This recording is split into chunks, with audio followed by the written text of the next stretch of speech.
Eli प्रसाद को जनसुराज ने ढाका विधानसभा से उतारा है और आने वाले वक्त में इनका मुकाबला किससे होगा ये तो वक्त तय करेगा। सर, जनसुराज ने आपको टिकट देके मैदान में उतारा है, क्या कहेंगे? देखिए, जवाबदेही बढ़ गई है। हाँ, अब मुझे जिस समय मेरा घोषणा हुआ नाम का, मुझे लगा कि ये खुशी का माहौल नहीं है। मैं तो सबसे पहले ये टिकट मैं चाहता हूँ कि मैं क्या इस टिकट को मैं अपने कार्यकर्ता को, अपनी विधानसभा की जनता को मैं डेडिकेट करना चाहता हूँ। ये मेरी नहीं, आपकी टिकट है और डेफिनेटली और जनसुराज मैं ये कह रहा हूँ कि जवाबदेही हमारी बड़ी है। जनसुराज की व्यवस्था अगर बनेगी तो बिहार का कल्याण होगा। आइए सब लोग हम लोग हाथ मिला के कदम से कदम मिला करके चले और बिहार में एक नई व्यवस्था स्थापित करें। ढाका के लिए अब क्या मुद्दा क्या रहेगा सर आपका?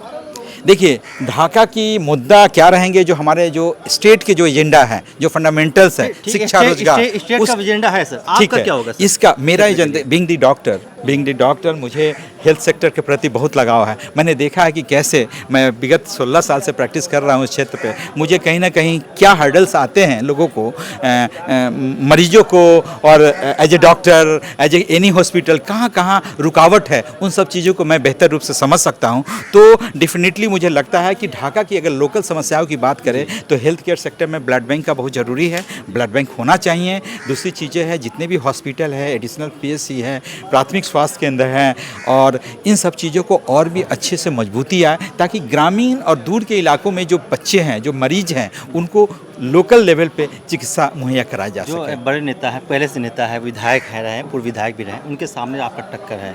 क्या लगता है कि पहली बार मैदान में है, चैलेंज मौका सख्त नहीं होगा आपका? नहीं, डेफिनेटली मैं तो एक चिकित्सक हूँ। हाँ। मैं चिकित्सा के फील्ड में मेरा रहा है, लेकिन डेफिनेटली यहाँ के रहने के कारण मेरा तो जन्म धरती है, कर्म भूमि है, मुझे लगा। और मैं तो इसमें टक्कर तो है।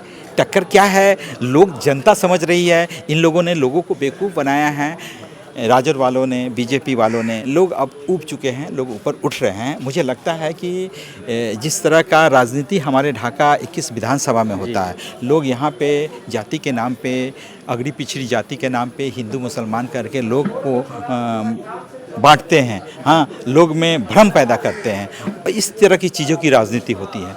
तो मैं लोगों को ये बता रहा हूँ, और लोग तो चाह रहे हैं विकल्प।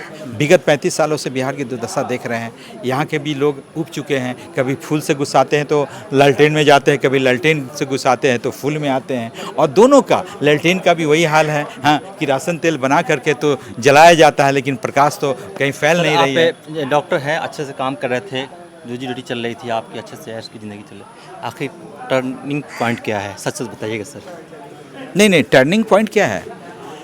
मैंने 15 साल आप नेताओं की मदद क्या करते थे पहले, हर चीज़ से, लेकिन क्या मजबूरी थी कि आप फिर से चुनाव में आ गए? नहीं, कोई मजबूरी नहीं थी। मजबूरी क्या, मुझे इंटरेस्ट है ना। मुझे इंटरेस्ट पहले से नहीं था ना? नहीं, मुझे था। देखिए, ये चीज़ें हमारे घर में जनसेवा ऊपर से चली आ रही है, कोई ऐसा बात नहीं है।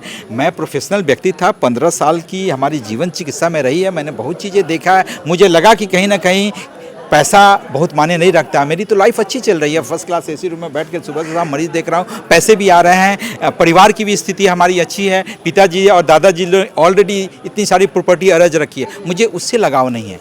मैं डेफिनेटली, मुझे लगा कि कहीं ना कहीं इस जगह के होने के नाते, मेरा जन्म भूमि है, कर्म भूमि है, तो चलो इस जगह के होने के नाते हमारी भी एक नैतिक जिम्मेदारी बनती है कि अपने समाज के लिए, अपने लोगों के लिए हम कुछ सोचें, कुछ अच्छा करें। तो इसी सोच करके एक अच्छी निष्ठा और ईमानदारी के साथ राजनीति करने के लिए मैं इस फील्ड में आया हूँ। और दूसरा चीज़ ये है कि हमारे जो नेता प्रशांत किशोर जी हैं, उनकी बातों से मैं प्रभावित होकर के, उनसे जो बातें होती है हमारी, उनकी जो बातें से प्रभावित होकर, ये भी एक कैटलिस्ट फैक्टर की तरह आप कहें कि काम किया कि मैं एक जनसभा में पूरी तरह से। यहाँ की जनता को क्या मैसेज देना चाहेंगे सर?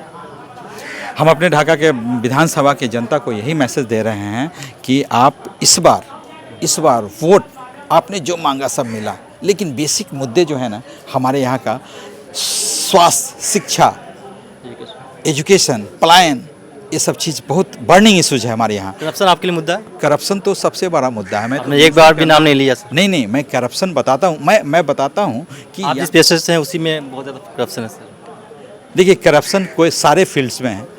बहुत सारी मल्टी फैक्टोरियल कारण है, उसका हर एक स्टेप पे कुछ ना कुछ कारण होता है।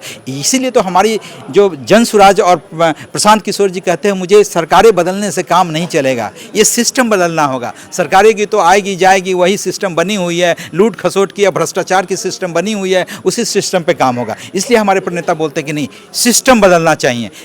जब तक सिस्टम नहीं बदलेगा बिहार का विकास नहीं होगा। बहुत बहुत शुक्रिया। ये थे डॉक्टर एल बी प्रसाद साहब, जिनको राष्ट्रीय जन सुराज ने ढाका विधानसभा से मैदान में उतारा है।